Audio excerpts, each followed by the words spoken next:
Okay, so I'm George Brown, and welcome to first in our series on armchair traveling. Uh, I'm sure I know most of you, or many of you, and if you're like me, you're really going through some hard times in terms of travel. Americans who are retired really place travel as a high priority for their retirement years, and many of us have been taking full advantage of that in recent years. And maybe we haven't stepped back to see how lucky we've been these past few years to really be able to travel as much as we have. And now all of a sudden, what's going to happen? We don't know. We've had to cancel some trips. We were just talking about that. We'll talk about that more later. But it kind of puts a little pall over the whole travel idea that we have. And if you're like me, you're getting a lot of stuff on the internet. The cruises, the tour operators are sending you things that you can do while you're not traveling. And it's brought back the whole notion of armchair travel. And I've never been a big fan of that concept in the past because it always seemed to be a bit passive to me. That you sitting back, listening to someone else's travel, and not really engaging you in your own thought process. But I got to thinking maybe there's another way to define armchair travel. And so I came up with a new definition and as follows: an armchair traveler is a person who uses their mind and imagination to travel the world across geography, cultures, even across centuries. Armchair travel is personal, based on individual experiences and interests. It's the whole idea of armchair travel is that it should be active. Your mind is active. It's not just passive listening to what others have done or looking at a video wishing you were where they're showing you they're going, but it should be a much more active pursuit. And as such, I'm suggesting there are three requirements. And the first is the right equipment. Someone tell me in the chat box what you think the equipment is that we need. Who's going to be first with the right answer? What equipment do we need for armchair traveling? Anybody? There, I see it up there, an armchair and high-speed internet. Well, I probably need both of them, but we start with the armchair because you see the chair is not symbolic with armchair travel. It's real, and I want to show you my chair. So this chair, can you see it? This was my father's chair. For decades, you go to their house in the den and you see my dad drinking coffee, watching TV, reading books, taking naps. When I inherited it, Jill says, no way, we're not taking that in our house. It's too big and too ugly. Well, I had to agree with her. It is too big and too ugly, but guess what? It's very comfortable. And that's a prime ingredient for armchair travel, is that you're a place where you can relax. Place where you're not distracted by other things, where you can have a place to read, to think, to relax. And this chair is perfect. It reminds me of it. Maybe some of you remember the first class seats in the old Pan Am 1 flights that would go around the world back in the 60s. So I can sit here thinking that I'm on Pan Am 1 going around the world. Got my coffee. If it's in the morning, I can have my coffee to go along with my armchair travel. If it's in the afternoon, maybe I have a different drink. But I guess I better wait on this. And then right over here, I have my TV that I can look. So it is important to have a place where you can relax. That's the first requirement. The second is to explore. So we have a place for our armchair traveling and then to go exploring. And how do we do that? Well, for any of us who love to travel, exploring is at the heart of what we do. We like to go on itineraries. We like to go off the beaten path. We like to explore. And that's something that our real travel is missing right now. But I think with armchair travel, we can explore as well. It's a different kind of travel. It's not as direct. We don't get to see the places firsthand. But at the same time, I think it's possible maybe even to go a little deeper. Let's say you're on a tour of England and you have the morning you're going to go to the Tower of London. Most of you, many of you have been to the Tower of London. Let's say there's a 90-minute tour. So on that itinerary, you're spending 90 minutes at the Tower of London, and then you're off to the other sites that you're going to see. Well, in armchair travel, you're not limited by time. You can be more relaxed about it. You can decide if you want to delve into the history of the tower or a certain part of it, the crown jewels, whatever it might be. As an armchair traveler, you can dig deep and explore deep on that. Now, there are tools you'll need, and you've already really suggested one of them. The first tool I think we need to recognize that in today's world, the internet. So when I said one piece of equipment, probably we need to add to that the high-speed internet. I'm going to see if I can get something back up on the screen here. I didn't do so good the first time.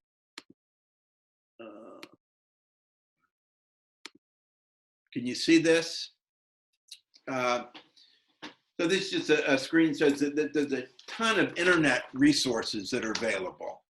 And I didn't try to go through and itemize that. We can talk later about them. My guess is that Steve Scher has some favorites that he'll suggest to us. What I did was simply did an internet search for Armchair Travel Internet. Just put those 3 words in the search engine, Armchair Travel Internet, and came up with dozens of different ones. These are 3 that look particularly worthwhile. One's from a company called Armchair Travel Company, Virtual Travel. Second one is from an organization called Wild Junket, 45 fun ideas to travel without leaving home. The third one, Ultimate Guide to Armchair Travel from Continental Traveler. So these are just 3 examples. The Continental Traveler one is particularly nice. You go there and it has just a page after page of suggestions. If you just have 20 minutes, here's what they suggest. If you want to do something in cooking, here's what they suggest. So a lot of opportunities there. Some of you undoubtedly are familiar with Airbnb. You've probably done Airbnb. Airbnb, you can imagine the hosts now are not able to host, but Airbnb has come up with a system where the hosts can offer services. Maybe you've seen that. I went online and looked at it, and there's a whole array of services that the hosts are offering. Jill and I looked at one that she liked, which was following the sheep farmer in England into the sheep stall where it showed about feeding and cuddling the sheep. There was another one that caught my eye, which was in Argentina from Buenos Aires. It was tango dancing for $10.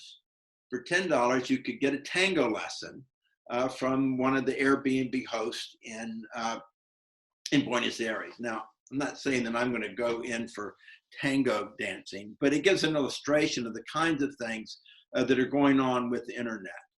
So absolutely, the high-speed internet is great. One of the drawbacks, and I think particularly for research, to get information on what you're interested in exploring. But one of the potential drawbacks for internet is it can become a very, laborious. You spend your time there at the computer just jumping around, doing a lot of different things. So I personally have a little bit of a preference for books. So the tools we need are the internet. The second one are books. I'm going to try to show you just a short little video clip here. So far, so good.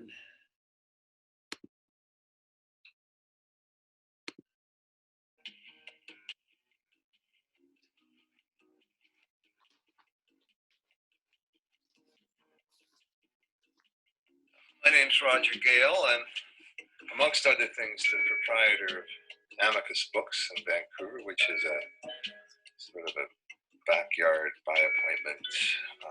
I like to call it a secret bookshop. My great passion is travel books. I love traveling. I think armchair traveling is a very nice way to spend a rainy evening. There's something about the narrative and the adventure. My ideal guidebook would take me on a journey into something a little more subterranean about a place or a culture. And it wouldn't guarantee me access to anything, but it would point me off the beaten track. Books make me want to go places. You have somebody who's written well about a country, you have a certain affection that is deeper than skin deep. It's something that makes the journey more rich even before you've started. It's new horizons and adventures.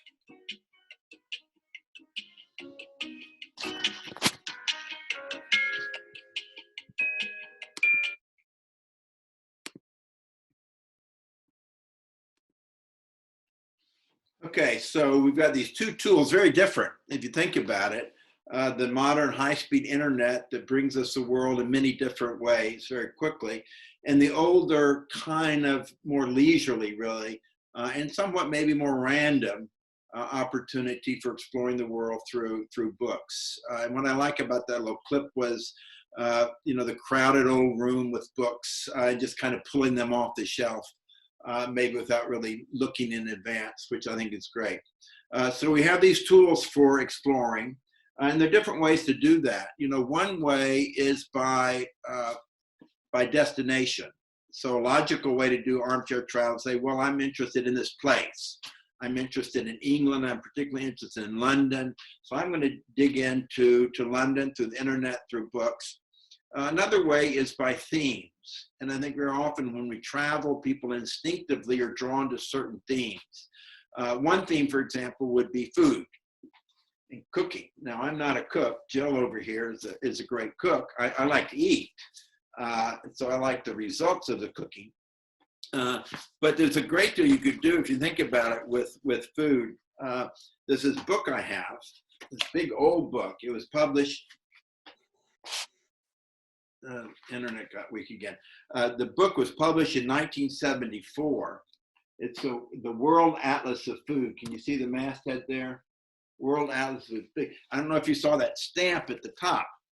The stamp at the top says Emory University Library, May 2, 1975. Now, I'm not sure exactly how I got this. At first, I thought, oh no, maybe I sneaked out of the library with it, but that'd be kind of hard to sneak out and not return. But besides, that's 3 years before I came to Atlanta, so I must have gotten it some other way. But in this book, it's an incredible book because it talks about food from the perspective of geography and culture. So it has all the regions of the world. And so here's Northeast Italy, delicate delights and sober simplicity. And so there's a whole story of the cooking, not in Italy, but in this one section of Italy. So you get a great introduction to food from any region of the world. So food, I'm using that just as one example of themes. There are others. You could do genealogy. All of us these days have someone in our family that's following the genealogy. So instead of just getting the family tree, focus in on one of the places that your ancestors came from. You could even do a Zoom presentation for your children and grandchildren, related to the ancestors. But there's art, architecture, music. All of these themes are ones that can be picked up and followed on Armchair Travel. But there are other ways to use books. There's literature, there's great literature that can be related to this, both fiction and nonfiction. Many of you may have read this book, Ken Follett, the mystery book writer, Pillars of the Earth. Okay, this is the first in 3 great big books on a fictitious cathedral town in England, starting back around 1200. And it's patterned after the Salisbury Cathedral, but it's a fiction. It's a great story, but it's also a great way to be introduced to the history of the cathedrals. Why were they built? What was the economics behind them? What was the politics, the religion? And so just by delving into a book like this, it opens up that whole area. And from that, you can follow other threads that you pick up from here in a book of fiction. And you probably have your favorites as well. Or I should say later in the series, later in the spring, we're going to be looking at Salisbury, and I'll be getting back to this. So if you want a book to read and you have the time in your armchair, this would be a good one, Pillars of the Earth. But even before that, we're going to get to another story, and that's the story of Lewis and Clark. And probably many of you have read this one as well, Stephen Ambrose' Undaunted Courage. It's a great history. So this is history, nonfiction, on the Lewis and Clark expedition, bringing to life that whole saga. And again, from the standpoint of armchair travel, it can be interesting in terms of that part of the country, that history. And when we take this up in a couple of weeks, we'll be looking as well at as how, when we're able to go back to real traveling, you could carve out our own route along the same route that was taken by Lewis and Clark. So great literature, fiction and nonfiction. And then there's a whole genre of writing that really falls under the category of travel writing. There's a series that comes out every year, The Best American Travel Writing. This is from last year. And what's in here is a series of articles that are reprinted from journals. It could be New York Times, Atlantic, or some specialized travel journals. But there'll be 15, 20 articles in here. And each year, when I get it, I'll kind of leaf through it and I'll find 4 or 5 that really attract me, that I'll dig into some. So you get that kind of travel writing. And then there's some classics. Probably many of you may have read Under the Tuscan Sun, story of an American couple that in a foolhardy impulse, they buy an old dilapidated estate in Italy and they set out to restore it. And it's a story of that process, but in the process, it gives you insights to Tuscany and that part of Italy. Another one, probably maybe not so many, it's not as well known, Turn Right in Machu Picchu. I don't know if you've seen this or not, but probably many of you have been to Machu Picchu, or it's on your bucket list that you hope to go to. Well, you may remember that Machu Picchu was undiscovered for centuries. It was covered in the jungles in Peru. And there was a Yale historian, archaeologist around 1910, 1911 that had heard about a hidden city somewhere, and he set out to find it. He did find it. And this is the story of a man 100 years later following in his footsteps. So again, it's a great story, but it also tells the story of the discovery of Machu Picchu, the rediscovery, I should say, and the culture surrounding that. So with books, I think there's a tremendous resource. And what I would encourage you to do when you think in terms of armchair travel is to take advantage of the time we have now, the leisure that we have now, comfort of your armchair, and take the time to pick out some of these books supported by what you can find on the internet. So like with Machu Picchu, on that book, you could read that book, but go on the internet and get information about the history and some of the things that go with it. So really none of this is new. You've been using your internet to supplement your travels and books. I haven't met guidebooks. You'll see over behind me, the shelf, I've got a ton of guidebooks. Stay away from those for now, okay? That just be depressing because we've got all these guidebooks. If you look at a guidebook per se, it's oriented towards giving you information for how to go visit. And right now, we're really not able to do that. So stay away from the guidebooks and focus more on some of these other books, other resources, internet and books that can really bring you into the heart of exploring a region, a culture, or even a century. Okay, so that's the first 2 requirements, the armchair and the relaxing. It's easy to find the armchair. The important part there is a discipline of relaxing, taking the time to relax. And during the epidemic or the pandemic, no better time to learn how to do that and to use that time wisely. The second requirement is to explore and to use the resources at hand to really explore beyond what we might otherwise do. And in fact, maybe explore beyond what we do if we were going somewhere. We're not able to go to Machu Picchu. And so instead of spending 2 days there, we can spend a leisurely amount of time learning about it and digging deeper into it. Relax, explore. The third requirement is to reflect. And this is, I think, is particularly important for armchair travel. You know, when we travel, we like to say that the travel experience enriches our lives. We don't go just to pass the time. You know, we might go to the beach just to have a nice weekend and to enjoy it. But if we go to Europe or Japan or something, our idea is that somehow our encounter with that place, our encounter with the stories related to that place, will enrich our lives. It will be better for it. And I think Armchair Travel can do the same. And that comes from the reflecting that we do on travel, on what we learn when we explore. But I would suggest also there's an opportunity to reflect on the travel that we've already done.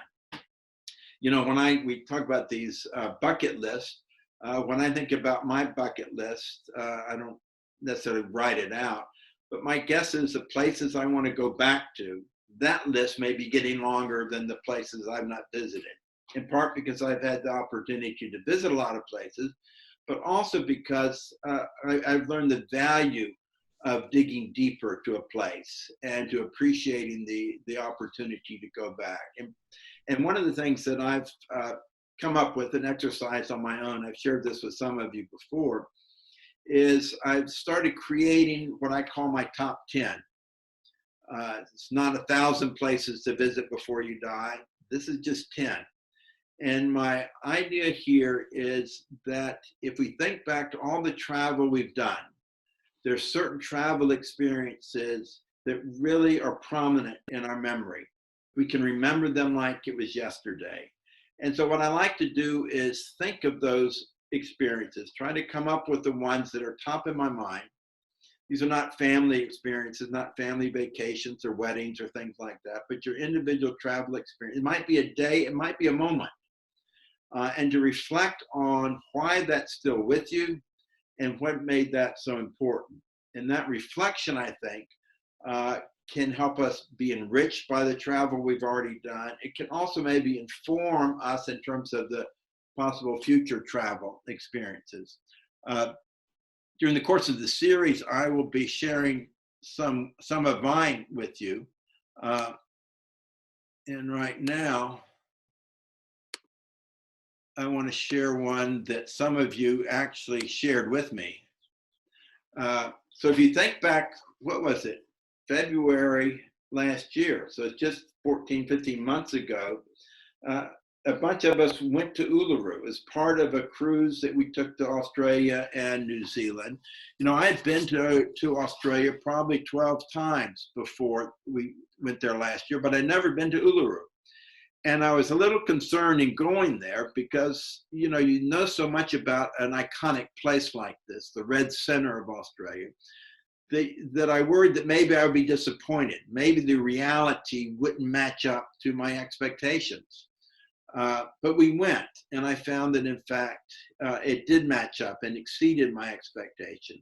So those of you who are with me, you remember that we went out there in the afternoon. We had to wear those fly catcher or fly nets on our heads to keep the flies away. But we went to that rock, and we heard the story of the Aboriginals. We were able to actually go up there and touch the rock.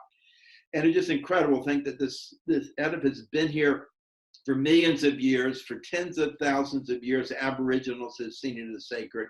So we're learning about it, and we're learning about that tradition. And then the next morning we went out to the sunrise, which is one of the things you're supposed to do there. We were out on this little level area where we could look out over it. And actually, when we first got there, it was completely dark. I've seen sunrises before, but don't think I've ever been through a whole sunrise from when it's dark all the way through to when the sun comes up. And it's kind of a slow process. The middle of their summer, so a hot day, but a little cool early in the morning. Starts out dark, even darker than this. And then gradually the dawn comes, and you see that the sun will be coming up. It's a very awe-inspiring, 20 or 30 minutes. And as we were there, as we were watching this, I turned to Steve Bacon, who was with us. Steve's a retired Presbyterian minister. And I said, Steve, this is very inspiring. Maybe it brings to mind some psalm or scripture that you could share with us. And he says, well, he thought for a minute. He said, I can't think of a scripture, but I can think of a song. And I was able to get the lyrics of the song up on my smartphone. And I asked him to read it to us. And so there we were as the sun was coming up at Uluru, as it's done for millions of years, and probably for millions more, whether there'll be us around to see it or not. So as this is happening, Steve is reading to us, morning has broken like the first morning. Blackbird has spoken like the first bird. Praise for the singing, praise for the morning, praise for them springing fresh from the word. And, this is the kind of thing, so for now, and I think for all time, that will be on my top 10. That's a moment that I remember. Just thinking about it brings some emotion because of all the different experiences kind of that come together there.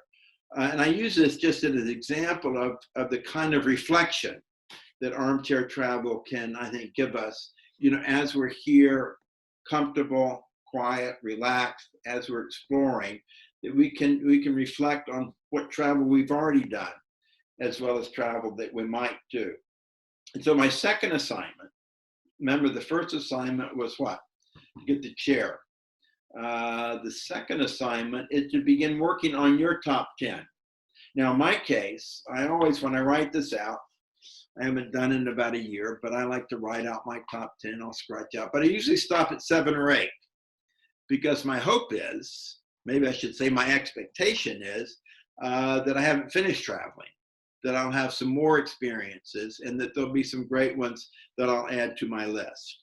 So that's your second assignment, to begin working on your top 10. We'll get back to this whole question and dilemma of bucket list later on. But for now, we want to look back to the experiences and what made them memorable.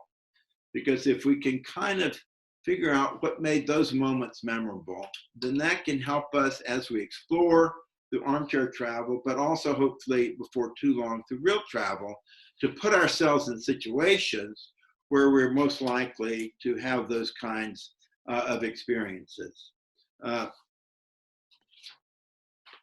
So there you have it, the introduction to my new way, anyway, of looking at armchair travel. Find a place to relax, a nice chair that you can, and it's not just the comfort, but the relaxation and the ability to spend time there. Travel itself is exhausting. So one of the good attributes of armchair travel is that it's relaxing. But then you do the exploring, books, internet, pick some things to explore, just wander around the place. But then as you do that, take time to reflect on travel that you've done, what's made that meaningful, and what can make travel meaningful in the future. Now, next week we'll be having our second session on armchair travel and begin a series of 4 or 5 actual armchair travel experiences where we'll try to get into a theme or a place or a time that we can explore from the vantage point of our armchairs. Now, if you have a laptop, you can do it from your armchair. If you're at the desk, that's okay. You can join us from your desktop.